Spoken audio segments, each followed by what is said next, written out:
So let's have a look at mitosis. In mitosis, we're looking at eukaryotic cell division. Okay, so it's eukaryotic. All right, and these are going to generate somatic cells. Okay, so these aren't sex cells, and all cells that are generated will be 2N. All right, which means they will be diploid.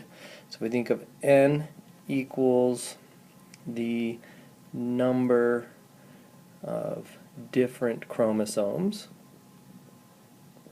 Okay.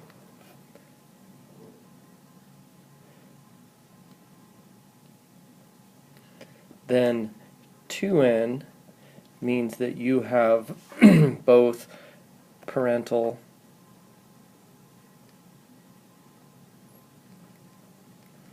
and maternal versions of each type of, whoops, not parental, paternal.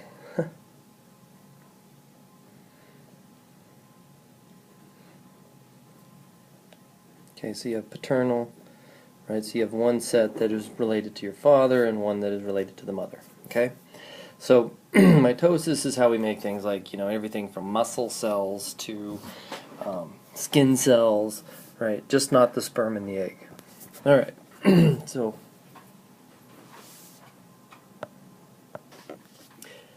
we're going to think about what mitosis is doing. So if we just look at this, all right, in the first panel here, all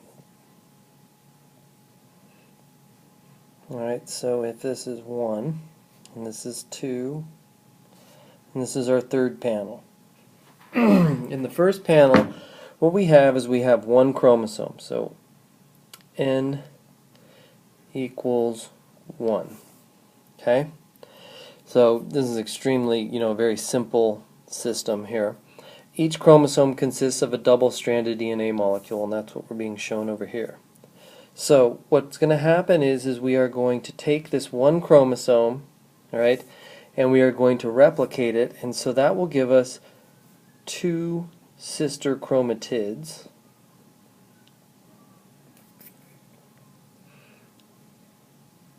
Okay, and these chromatids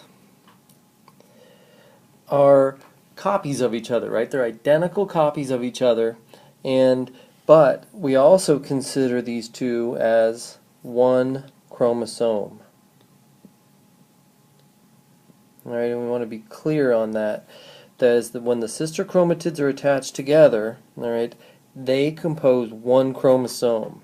All right, so we have 2 copies, but they exist as one chromosome because they're linked together. Once we separate the 2 sister chromatids, they become chromosomes. All right, and so here, right, that's a chromosome, and here, this is a chromosome. All right, no longer any sister chromatids. The other thing we want to notice is that these 2 cells have the same number of chromosomes as the original. So if we look up here at the original, we have 1. If we look at each of these cells here, they each have 1 chromosome. So we have, in a sense, just replicated what we started with. So we started with 1 cell, now we have 2, and more or less they're identical to each other. So this idea then of taking chromosomes, so let's say that N equals 2. All right, so if N equals 2, all right, let's say that we have a chromosome, all right, that is red, and we'll have one that is green. All right, so N equals 2. So now, if we're in a diploid cell, right, which is 2N, all right, the way we might look at this is we might look at it more in terms of maternal and paternal. So let's think of it this way. So now we have a maternal chromosome and another maternal chromosome. Okay, we have a paternal chromosome and a paternal chromosome. Okay? So 2n refers to the fact that we have two types, right? So this would be one type up here, right? And this would be a second type here. Now, when we undergo mitosis, what's going to happen is, all right, we're going to duplicate these in S phase, all right?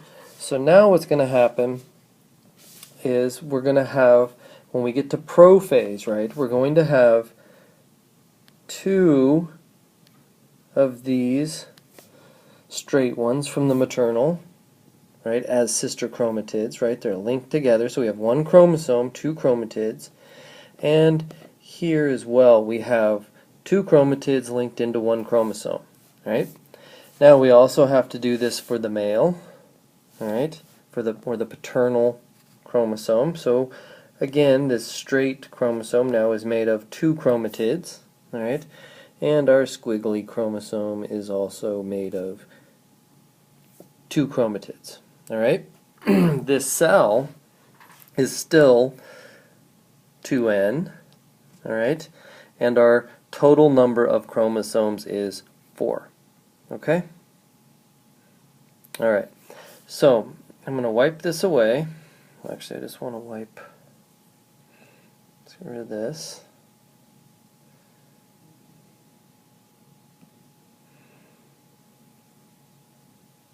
Now, if we think about mitosis, so we're going to go back this direction, all right? If we think about mitosis, let's look at the metaphase plate real quick, all right? So if we think of this as metaphase, all right?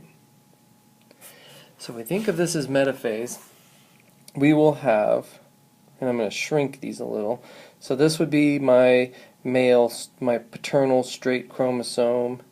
This would be my paternal squiggly chromosome, right? But they are made of two sister chromatids, and these little circles I'm putting in the middle are the centriole holding them together, okay?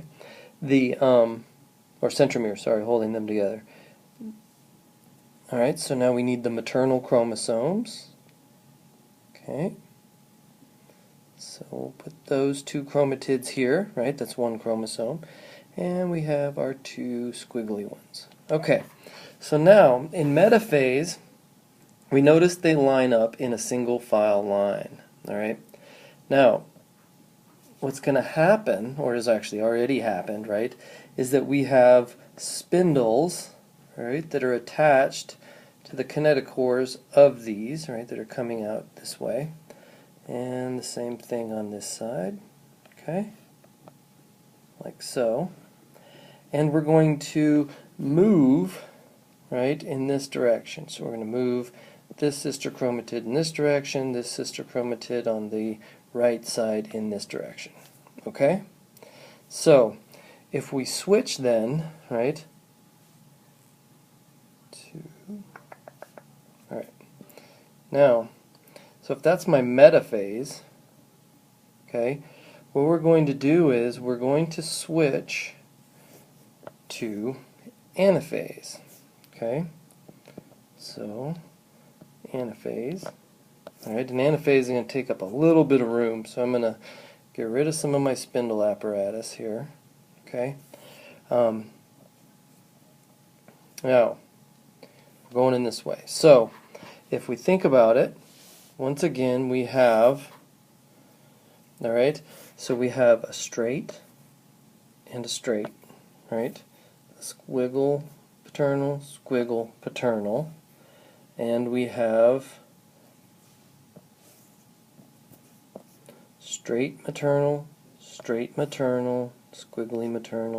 maternal.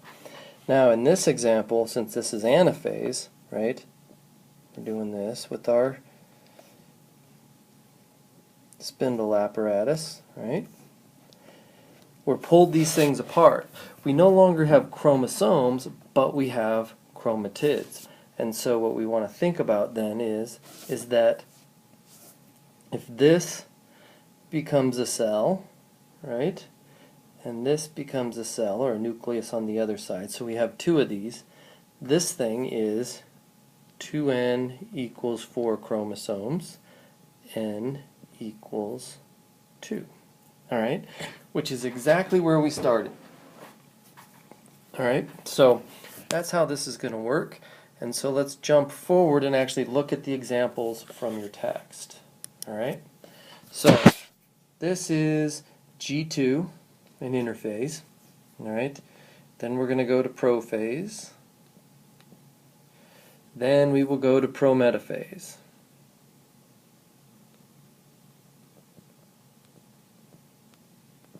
All right, so those are our three.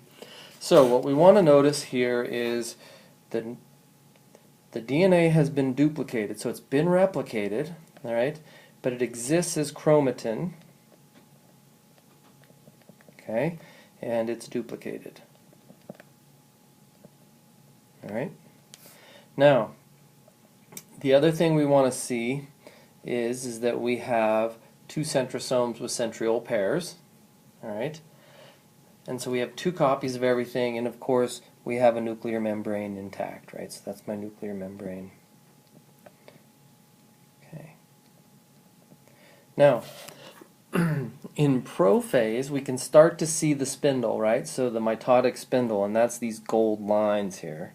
And so I'm just going to call this spindle, just to kind of simplify things. All right. We now have chromosomes that are condensed. All right, and so that little spot in the center is called the centromere. All right, and this here would give us a chromosome. All right, and you want to keep in mind that your chromosome is, right, two sister chromatids.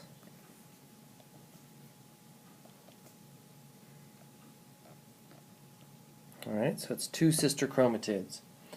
We notice we still have a nuclear membrane. All right, so I need to clean up some of this stuff just to get it out of the way for us. Okay. Now, in prometaphase, what we'll start to see is that the spindle, right, is now attached. So if I put this one in dark here, okay, I darken that one in, and so it's attached to a protein called a kinetochore. All right. All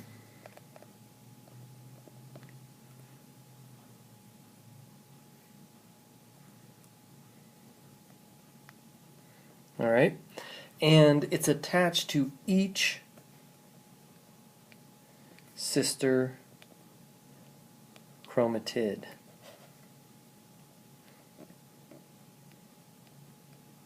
All right.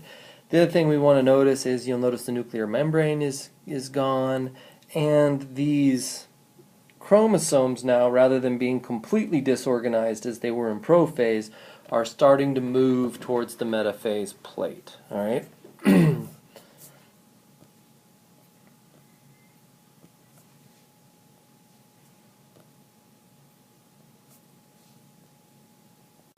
All right.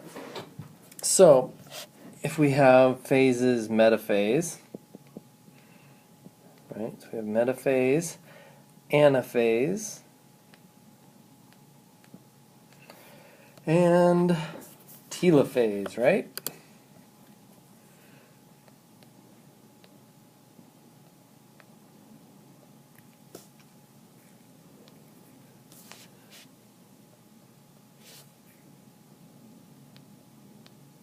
All right.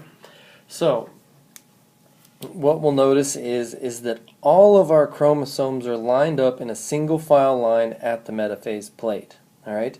We have, so we're making a straight line across here, right?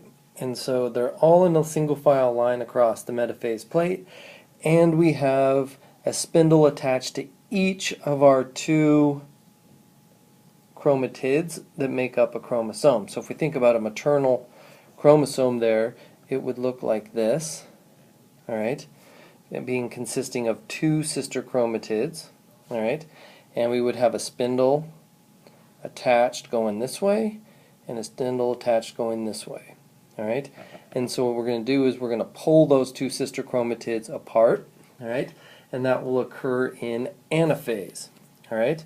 As soon as we pull those two apart, all right?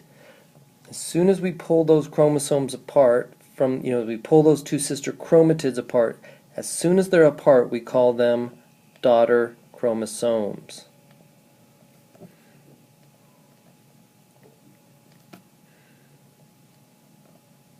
All right?